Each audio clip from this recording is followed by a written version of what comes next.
साईं राम। आज का साईं वचन बाबा कह रहे हैं, मेरे बच्चे, मैं तुम्हें यह बताना चाहता हूँ कि तुम अपने कर्मों को अपना ध्येय बना लो। उनको ही अपनी साधना समझकर उसमें अपने मन को लगाओ और उन कर्मों को प्राथमिकता देते हुए सब विचारों को अपने मन से हटा दो। किसी विचार पर ध्यान न दो, क्योंकि यह मन तुम्हें, जब तुम कर्मों से हट जाते हो, कर्मों को करना छोड़ देते हो, तो यह मन तुम्हें भटकाने लगता है। तुम्हारे मन को चारों दिशाओं में घुमाता है कि उसने क्या कहा, उसने क्या देखा, उसने क्या किया। बेकार की बातों में तुम्हारे चित्त की शांति को नष्ट करता है।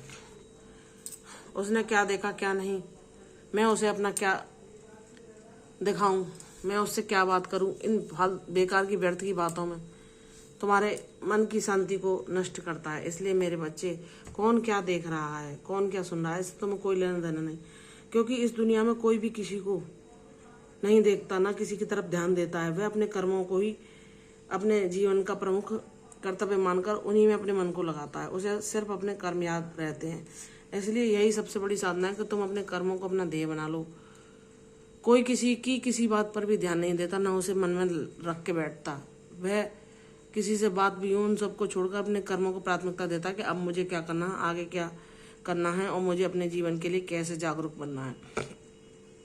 वैसे ही मेरे बच्चे, तुम इधर उधर न जाकर, जिसका जिसके प्रति ऋण है वह अपने कर्तव्यों को उसके प्रति निभा रहा है और सबको भूल कर उसी राह पर चल रहा है। ऐसे ही तुम, जिनका तुम पर ऋण है, मैं उसे चुकवा दूंगा। वह कर्तव्यों के रूप में जो तुम्हारी संतान है या तुम्हारे परिवार के सदस्य हैं, जिनसे तुम्हारा कर्मों का बंधन है, तो तुम कर्तव्यों को उनके प्रति निभाकर उन ऋणों से मुक्त हो सकते हो। इसलिए मेरे बच्चे, तुम कर्मों को अपना ध्येय बना लो। बाकी दुनिया में क्या हो रहा है, क्या चल रहा है, जाने दो। तुम्हें किसी से कुछ लेना देना नहीं। किसके जीवन में, किसके परिवार में कितने सदस्य हैं, जिसका जिससे जितना ऋण है उतने लोग उससे जुड़े हुए हैं। तुम्हें सिर्फ अपने ऋणों को ध्यान देना। तुम्हें जो तुम्हारे परिवार के सदस्य हैं उनके प्रति जो तुम्हारी जिम्मेदारी है, जो कर्तव्य हैं, जो मैंने तुम्हें कार्य दिया है, उनको बस अच्छे से भली भांति करना है और अपने मन को जाप में लगाए रखना है, ताकि वह तुम्हें इधर उधर भटका कर तुम्हारे मन की शांति को भंग ना कर सके, तुम्हें बहकावे और भटकाव की तरफ ना ले जा सके। तुम्हें पुरानी बातों को भी बिल्कुल नहीं करना। जो कुछ बीत गया वह जाने दो। किसने तुम्हारे संग क्या किया वह उसका कर्म था।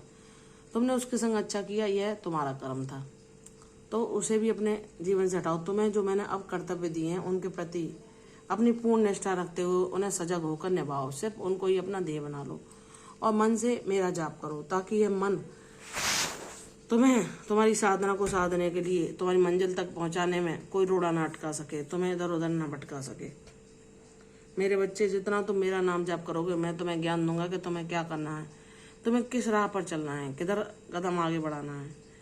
तुम्हें अपने मन को चंचलता की तरफ नहीं ले जाना, उसकी बातों में, उसके दिखाए रास्ते पर नहीं चलना। जो तुम्हारे बाबा कह रहे हैं उनको मानना है, उसको ही अपने जीवन में उतारना है, ताकि तुम सब बेचैनी, परेशानी, रोग और कष्टों से मुक्ति पा सको और मेरी शांति में सदैव निवास कर सको। तुम्हें भक्ति को साधने के लिए यही साधना करनी होगी कि तुम कर्तव्यों को करते हुए मेरा नाम जाप करो, और तुम्हें किसी विशेष साधना की आवश्यकता नहीं। तुम्हें कोई भी अलग से पूजा का समय निकालने की जरूरत नहीं। तुम सिर्फ मेरा नाम जाप करो, ये सबसे बड़ी साधना है। यही तुम्हारे जीवन में तुम्हें सर्वोत्तम फल प्रदान करेगी और तुम्हारे जीवन से सभी अभावों का, सभी कष्टों का, सभी दुर्भाग्यों का नाश करके तुम्हें परम शांति, परम सुख, परम समृद्धि का अधिकारी बनाएगी। इसलिए मेरे बच्चे, मेरी बातों पर विश्वास करो, दृढ़ता पूर्वक उनका पालन करो, अपने कर्मों को, कर्तव्यों को अपना ध्येय बनाकर नाम जाप के द्वारा इस साधना में लगे रहो। तुम अपने उद्देश्य को जरूर पालोगे, यह मेरा तुमसे वादा है। इसलिए मुझ पर विश्वास करके अपने कर्मों को करो और नाम जाप करो और ध्यान के लिए भी समय निकालो, ताकि वह तुम्हारे मन को शांति प्रदान कर सके और तुम्हारे उस शांति को तुम्हारे जीवन में संग्रहित कर सके। तुम्हारा कल्याण होगा। तुम्हारे बुरे दिन तुम्हारे जीवन से अब अलविदा हो चुके हैं। तुम्हारे जीवन में सुख, समृद्धि और खुशहाली आएगी। मैं तुम्हारे जीवन में बहुत सारे तोहफे भेज रहा हूँ, उनका खुले दिल से स्वागत करो और सदैव मेरा धन्यवाद कर मुझसे जुड़े रहो और मुझ पर विश्वास करो, ताकि तुम सदैव शांति और समृद्धि को अनुभव कर सको। तुम्हारा कल्याण होगा। सदैव विजयी भाव। कल फिर आऊंगी साईं वचन के साथ। तब तक के लिए ओम साईं राम।